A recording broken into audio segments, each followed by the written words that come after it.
दोस्तों हो ना कहीं दिखाई दे रहा है कि भारत और इजराइल के बीच में कोई तो खिचड़ी पक रही है इस समय।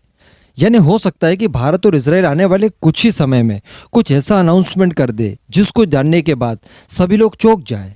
कोई बड़े प्रोजेक्ट पर एक साथ काम किया जा सकता है। और मैं ऐसे ही नहीं कह रहा हूँ। आप देखिए कि पहले वायुसेना के जो हमारे प्रमुख थे, जो रिटायर हो चुके हैं, आर.के.एस. भदौरिया सर, वो गए थे इसराइल के दौरे पर। एक्चुअली इस तरह के दौरे कोई बहुत बड़ी बात नहीं होती, लेकिन बैक टू बैक जिस तरह से हमारे ऑफिशियल्स इसराइल जा रहे हैं तो कहीं ना कहीं कुछ दिखाई दे रहा है मुझे। पहले भदौरिया साहब गए, उन्होंने F-15EX में शॉर्टी भी ली, यहाँ तक कि उन्होंने F-35 को भी काफ़ी नज़दीक से देखा, उसके बारे में समझा, कई सारे कयास लगाए जा रहे थे।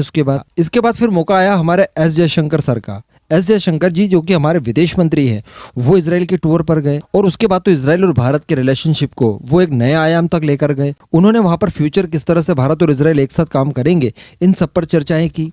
इसके बाद फिर क्वाड 2 के बारे में चर्चाएं की गई कि भारत, इजराइल, अमेरिका और यूएई, ये चारों देश मिलकर एक क्वाड 2 संगठन बनाएंगे जिसमें आपसी ट्रेड को काफ़ी हद तक बढ़ाया जाएगा। इसके बाद फिर दोस्तों मौका आता है हमारे डिफेंस सेक्रेटरी अजय सर जी, उन्होंने इसराइल के साथ 10 साल का डिफेंस कॉपरेशन साइन किया। इसके ठीक बाद में एक और खबर निकल कर आती है जहां पर हमारे DRDO और इसराइल के DDR&D, इन दोनों ही संस्थाओं के बीच में एक एग्रीमेंट साइन होता है जिसके तहत डुअल यूज वाली टेक्नोलॉजीज को डेवलप किया जाएगा। ऐसे हथियार यानी बनाए जाएंगे जिसको इस्तेमाल भारत भी करेगा, इसराइल भी करेगा। तो इस तरह से आप समझ ही पा रहे होंगे कि इसराइल और भारत के बीच में बैक टू बैक कोई ना कोई गतिविधि होती दिखाई दे रही है। उसके बाद फिर COP26 में इसराइल के प्राइम मिनिस्टर और भारत के प्राइम मिनिस्टर आपस में मिलते हैं। खैर वो नहीं कहा जा सकता कि पहले से प्लानिंग किया होगा, दोनों को वो सम्मेलन अटेंड करना था, दोनों पहुंचे तो मिल लिए, ठीक है। लेकिन दोस्तों अब खबरें निकल कर आ रही है कि हमारे जो आर्मी चीफ है MM नरवरे जी, वो भी इसराइल के दौरे पर निकल चुके हैं इसराइल के लिए।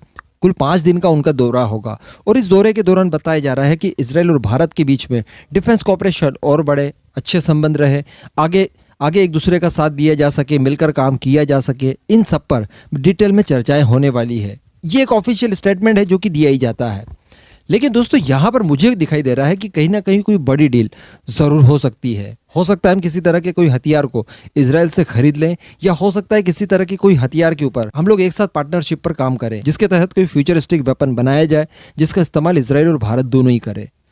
तो यहाँ पर कहीं ना कहीं मेरे को एक्टिविटीज़ देखकर ये लग रहा है कि भारत और इसराइल के बीच में कुछ चल रहा है, जल्दी कुछ ना कुछ बड़ा होने के पूरे चांसेस दिखाई दे रहे हैं। वैसे यहाँ पर आप लोग अक्सर कमेंट करते हैं कि क्यों नहीं भारत जेट इंजन की टेक्नोलॉजी इसराइल के साथ मिलकर डेवलप करे, क्योंकि इसराइल पहले भी लावी जेट के ऊपर काम कर चुका है। F-16 से ज़्यादा अच्छा फाइटर जेट उसने बना डाला।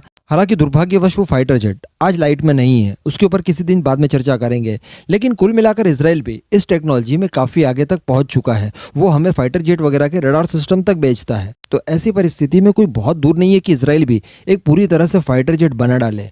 तो इसके लिए जेट इंजन की टेक्नोलॉजी अभी फिलहाल उसके पास भी नहीं है, भारत के पास भी नहीं है। तो क्यों नहीं भारत और इसराइल साथ में मिलकर इसकी टेक्नोलॉजी के ऊपर काम करते। तो वैसे मैं आपको बता दूं कि यह आपका सुझाव बहुत अच्छा है, इसके ऊपर कोई ना कोई पहल करनी चाहिए। अगर अमेरिका को बुरा ना लगे तो भाई लग सकता है बुरा, उनको कभी भी बुरा लग सकता है, बड़े लोग कभी भी बुरा मान जाते हैं।